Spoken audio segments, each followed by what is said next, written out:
Halo teman-teman, Rainer Budiarto, welcome back to my channel teman-teman. Kali ini saya mau sharing film Life is Beautiful. Hidupan adalah indah, kayak gitu. Teman-teman, ini film Korea. Gambarannya itu film dimulai dari itu si suami ini, suami istri. Suaminya itu marah-marah ke istrinya di telepon. Kamu di mana? Naik taksi.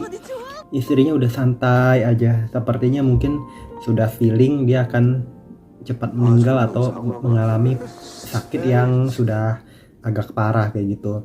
Jadi santai nyanyinya itu jadi ini emang musikal, filmnya itu drama musik kayak gitu. Dia bilang salah bus, suami bilang naik taksi ini, tapi dia pura-pura taksi tapi nanti dia naik bus yang lain. Jadi orang itu yang satu sabar, yang satu agak temperamen, tapi saling sayang. Jadi marahnya sesaat aja kayak gitu, nggak sampai mukul, nggak sampai nyakitin kayak gimana. Jadi mungkin logat kali ya. Di kota yang serba cepat, digambarin di Seoul di Korea Selatan dan sekitarnya kayak gitu. Kemudian si istri tetap belum nyampe, suami sudah sampai, mungkin kerjanya itu areanya di situ, si istri dari rumah lebih jauh. Jadi suami yang di info dokter bahwa ya digambarin umur tinggal 2 bulanan kayak gitu, tapi di film digambarin itu istrinya ini yang lagi sakit. Si suami jadi terus marah-marah, jadi emosian nih, dia tahu nih dia sudah mau ditinggal.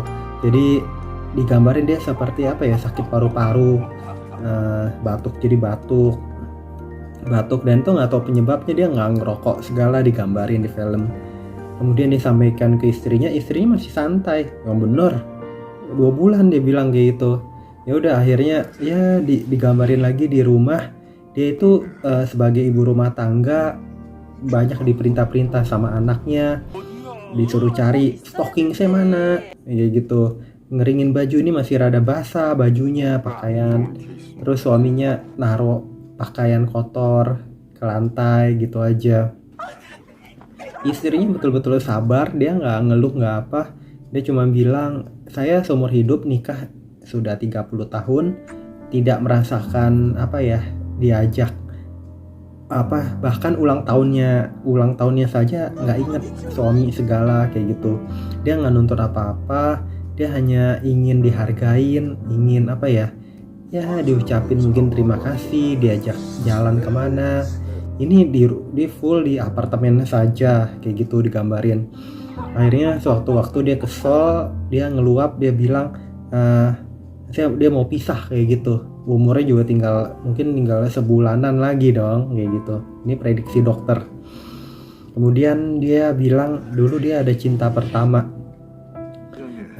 Dia nggak pernah nih ya selama pernikahan diajak jalan segala sama kamu, sama suaminya, dia bilang. Jadi dia mau pergi mencari cinta pertama saya kayak gitu. Akhirnya si suami mau gimana ya, istrinya dia sayang, cuman emang dianya juga nada bicaranya rada galak gimana. Kemudian akhirnya dia bilang ini surat pisah, saya langsung mau bagian saya separuh, toh kamu juga selama ini nggak ngasih saya apa-apa kayak gitu, nggak ngasih banyak, nggak kasih yang berharga ke saya, ulang tahun aja lupa kayak gitu kan. Yaudah suami ngerti dikit, akhirnya dia mau izin kantor, diantarin tuh cari, digambarin di film itu waktu dia pertemuan pertama di sekolah. Kemudian dia naksir satu cowok, tuh cowok nanti ternyata sayang sama temennya tuh cewek, tapi si cewek itu nanya ke orang yang disuka, karena dia suka sama si itu laki kan, kamu ngerebut dia dari saya, dia bilang. Enggak, saya nggak cintain dia kayak gitu. Nyatanya bener, sampai akhirnya nanti itu yang pacar pertamanya yang dia suka itu meninggal, tenggelam, belum nikah juga. Nanti akan ketahuan. Dan yaudah filmnya itu akhirnya tuh laki juga nggak mau ribut apa gimana, pergi kayak gitu kan.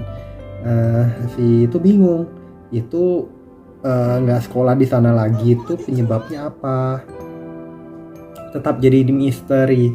ternyata dia nggak mau ada keributan karena dia tahu si perempuan yang satu suka, tapi dia suka sama perempuan yang satunya lagi. Perempuan yang satu lagi temennya si yang perempuan ini yang suka sama nih lelaki, jadi nggak enak. Jadi juga nggak terima cintanya tuh lelaki nggak tahu kenapa jadi nggak diterima cintanya, dia pergi kan. Ya udah akhirnya berpuluh-puluh tahun nggak nikah digambar. Akhirnya si perempuan ini yang sudah punya suami kenalnya itu juga apa ya, lagi huru hara, lagi demonstrasi, dia nyelamatin tuh orang, tuh demonstran. Waktu mau ditangkap polisi dia bilang pura-pura, kamu gimana sih, kamu selingkuh gimana, pukul, pura-pura dipukul.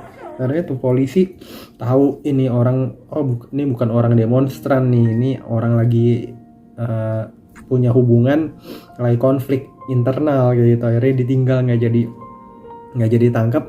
Nah sejak itu mereka sampai sekarang itu berpacaran, ke bioskop, dan serius menikah, punya anak 2. Anaknya itu kan yang perempuan tuh galak juga, sampai ngerokok segala.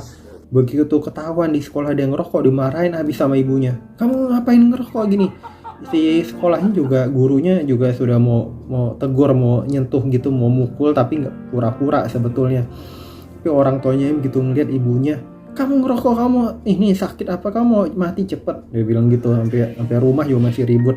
Si anak perempuan ini nggak terima, dan ibunya nggak ngaku kalau dia itu umurnya tinggal bentar lagi. Ribut jadinya, sampai suatu waktu ibunya udah siapin kan botol vitamin waktu dia lagi mencari cinta pertamanya, minta suaminya dianterin. Kalau nggak dianterin dia bilang saya mau cerai, kayak gitu. Padahal umurnya memang tinggal sebulan. Jadi betul-betul dia mau ngabisin waktu terakhirnya itu dengan bahagia. Dia buat list rencana tuh, nyetir mobil kayak gitu, makan di mana, apa, pergi sama suaminya kayak gitu. Ya udah akhirnya sampai naik ferry segala, ternyata diceritain sama adik atau kakak dari yang dia pikir cinta pertamanya dia, ternyata dia sudah meninggal. Dan ternyata yang ditaksir sama dia laki itu bukan dia, suaminya. Itu ketawain terus, bener itu dulu kan nggak ngaku kan temennya itu, dan nggak terima cintanya karena temennya benar teman baik. Dan ya udah, itu orang sukanya itu kaku, dia suka sama Ono, nggak berlabuh sama yang lain. Ya udah meninggal aja jadinya, belum nggak nikah juga kayak gitu. Ya udah akhirnya dia puas, dia pulang, dia ngadain pesta lagi sama suaminya, kedua kali pernikahan. Suaminya di pemerintahan cari informasi teman-temannya tuh istri di mana, yang dulu kan ribut segala kan karena cowok. Akhirnya datang dari Amerika, dapat kabar informasi ini umurnya tinggal bentar. Ya udah akhirnya pesta, dia nyanyi, anaknya itu juga sudah akhirnya tahu itu karena ibunya salah bawain obat, dan itu tulisan obat kanker. Dannya dokter, dianya sampai pingsan tuh minum tuh obat, ngerendahin darah, nggak tahu itu fungsi obat apa yang ngerendahin darahnya itu. Jadi biar rileks, nggak sakit segala. Tapi tuh anaknya jadi apa ya, jadi pingsan, darah rendah jadinya.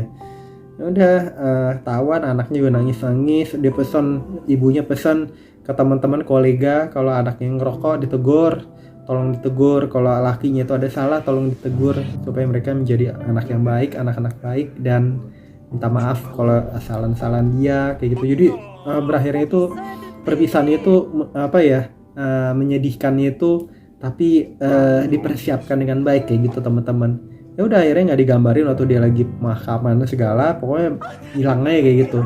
Kemudian baru si bapak yang ngerasain anaknya masih sekolah segala, kan masih cuman beda 2 bulanan gitu kan, dia anaknya masih tetap sekolah, masih sangat tergantung banget sama orang tuanya. Dan benar kejadian lagi itu, bapaknya suaminya itu ternyata juga mulai keluarin darah lagi. Wah nih paru-paru lagi nih. Dan dia nggak cerita ke anak-anaknya, dia ngelayanin anak-anaknya, dia mungkin izin lagi sama kantor, hari ini libur ya Pak. Tapi ya nanti di endnya tuh pasti nanti anak-anaknya sedih lagi kalau tahu bapaknya nggak ada, berarti dia orphan, tidak punya orang tua, tidak punya ayah ibu kayak gitu teman-teman. Jadi teman-teman, kita selalu berbuat baik sama keluarga. Kalau ada keluarga yang nggak baik sama kita, ya coba kita tegur, cuman kita berikan yang terbaik saja. Negur bukan berarti kita membenci mereka, tapi juga membangun. Yang penting kita jangan lakuin hal yang jahat kayak gitu, dan kita jangan nggak mau mandiri, karena nanti kalau kita ditinggal kita bisa kehilangan banget, dan kita terlalu menyahkan waktu mereka harusnya menikmati hidup, kita seperti ngerenggut kebahagiaan mereka juga. Jadi kita walaupun kita sulit, usaha aja, misal kita bisa nyuci baju sendiri, ngerjain tugas sendiri, berlatih kayak gitu. Dan orang tua juga jangan terlalu ngekang anak-anaknya. Mungkin itu aja kali ya. Semoga bermanfaat. Jangan lupa subscribe, like, share, komen. Sampai jumpa di video-video saya berikutnya. Bye bye teman-teman.